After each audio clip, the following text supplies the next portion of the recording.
Meus amigos e minhas amigas, como é bom poder falar com vocês neste instante, como é bom poder chegar até vocês nesse instante.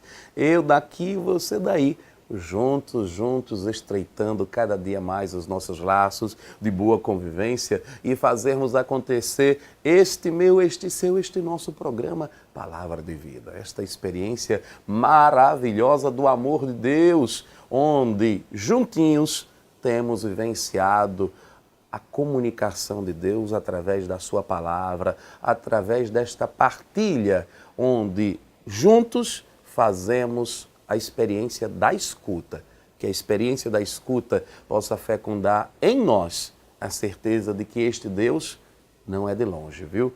Este Deus é de muito perto. Nos desafios que você tem para enfrentá-los, não esqueça, você não está sozinho. Este Deus está com você, este Deus está comigo, este Deus está conosco, meus caríssimos irmãos, irmãs, amigos e amigas. Olhe, quero chamá-los a que nesse momento nós possamos, diante de Deus, nos comunicar com Ele através da oração. Vamos rezar juntos? Em nome do Pai, do Filho e do Espírito Santo. Amém. Vinde, Espírito Santo, enchei os corações dos vossos fiéis e acendei neles o fogo do vosso amor. Enviai, Senhor, o vosso Espírito e tudo será criado e renovareis a face da terra. Oremos, Deus que instruístes os corações dos vossos fiéis. Com a luz do Espírito Santo, fazei que apreciemos retamente todas as coisas e gozemos sempre da sua consolação, por Cristo Senhor nosso. Amém. Em nome do Pai, do Filho e do Espírito Santo. Amém. Anúncio do Evangelho de Jesus Cristo segundo Lucas. Glória a vós, Senhor. Muitos tentaram escrever a história dos fatos ocorridos entre nós, assim como nos transmitiram aqueles que desde o início foram testemunhas oculares e depois se tornaram ministros da palavra. Diante disso, decidi também eu, caríssimo Teófilo, redigir para ti um relato ordenado, depois de ter investigado tudo cuidadosamente desde as origens, para que conheças a solidez dos ensinamentos que recebestes. Jesus voltou para a Galiléia com a força do Espírito, e sua fama se espalhou por toda a região. Ele ensinava nas sinagogas deles, e todos os elogiavam. Foi então a Nazaré, onde se tinha criado. Conforme seu costume, no dia de sábado, foi à sinagoga e levantou-se para fazer a leitura. Deram-lhe o livro do profeta Isaías. Abrindo o livro, encontrou o lugar onde está escrito: O Espírito do Senhor está sobre mim, pois Ele me ungiu para anunciar a boa nova aos pobres. Enviou-me para proclamar a libertação aos presos e aos cegos a recuperação da vista, para dar liberdade aos oprimidos e proclamar um ano aceito da parte do Senhor. Depois fechou o livro, entregou-o ao ajudante e sentou-se. Os olhos de todos na sinagoga estavam fixos nele. Então começou a dizer-lhes: Hoje se cumpriu esta passagem da Escritura que acabastes de ouvir. Palavra da salvação. Glória a vós, Senhor. Irmãos e irmãs, o texto que acabamos de escutar relata a primeira experiência da vida pública de Jesus, que deu-se início na sua terra de criação, Nazaré. Na linguagem de hoje, Jesus foi para a capela da sua comunidade e foi convidado a fazer parte da equipe litúrgica para fazer a segunda leitura. Naquela época, o culto da sinagoga tinha duas leituras. A primeira, tirada da lei, e a segunda, tirada dos profetas. Jesus, abrindo o livro do profeta Isaías, encontrou a passagem que diz: O Espírito do Senhor está sobre mim, porque Ele me consagrou para anunciar a boa notícia aos pobres. Enviou-me para proclamar a libertação aos presos e aos cegos a recuperação da vista, para libertar os oprimidos e para proclamar um ano da graça do Senhor. Não que ele encontrasse essa passagem por acaso, pelo contrário, Jesus procurou até achar, pois ele se identificava com esta passagem. Esta passagem identificava a sua missão com aquela descrita pelo profeta.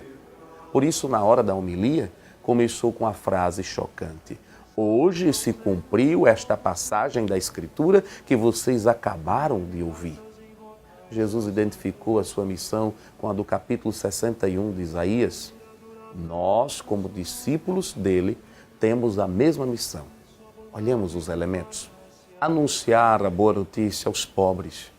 O Evangelho é a boa notícia. E não uma série de leis, nem uma lista de práticas rituais, nem uma moral. Embora tenha todos estes elementos, viu? Mas uma experiência de Deus que traz alegria, felicidade, especialmente para os pobres.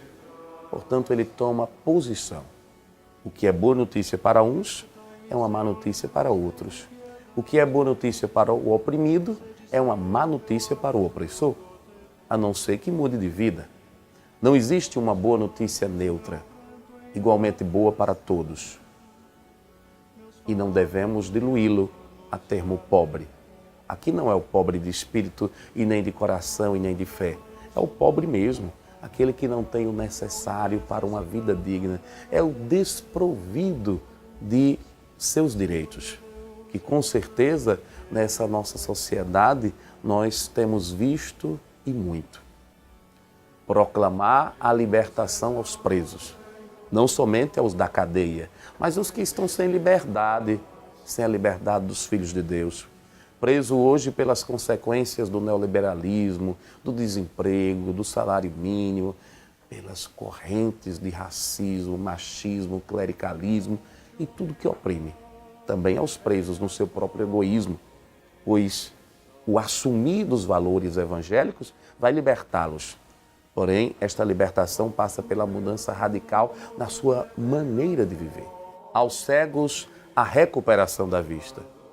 Quanta gente cega hoje, e não por doença dos olhos, mas cegada pela ideologia dominante que não deixa ver a realidade do mundo e dos sofridos, pelas falsas utopias alienantes e pela manipulação de informação pelos meios de comunicação, dominados pela elite, que fazem a cabeça quantos cegos diante da possibilidade de mudança através da força histórica dos oprimidos.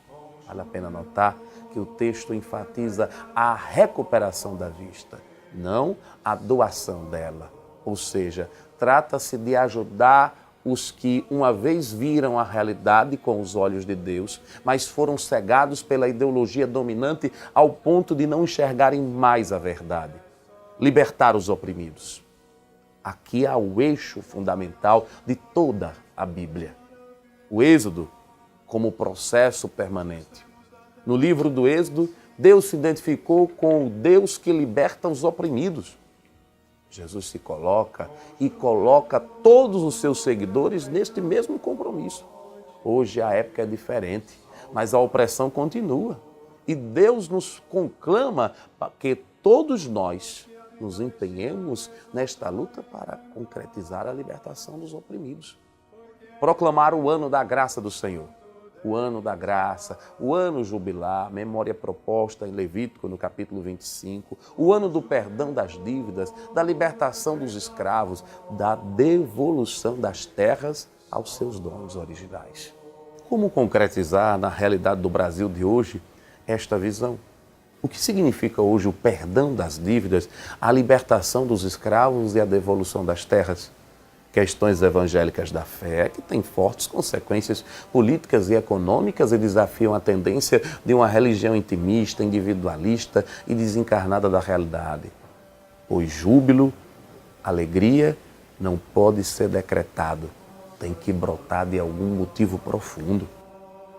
Aqui o próprio Jesus fala da sua missão, que é também a nossa, viu? Pois fomos todos consagrados com a unção para anunciar a boa notícia aos pobres, para proclamar a libertação aos presos e aos cegos a recuperação da vista, para libertar os oprimidos e para proclamar o ano da graça do Senhor.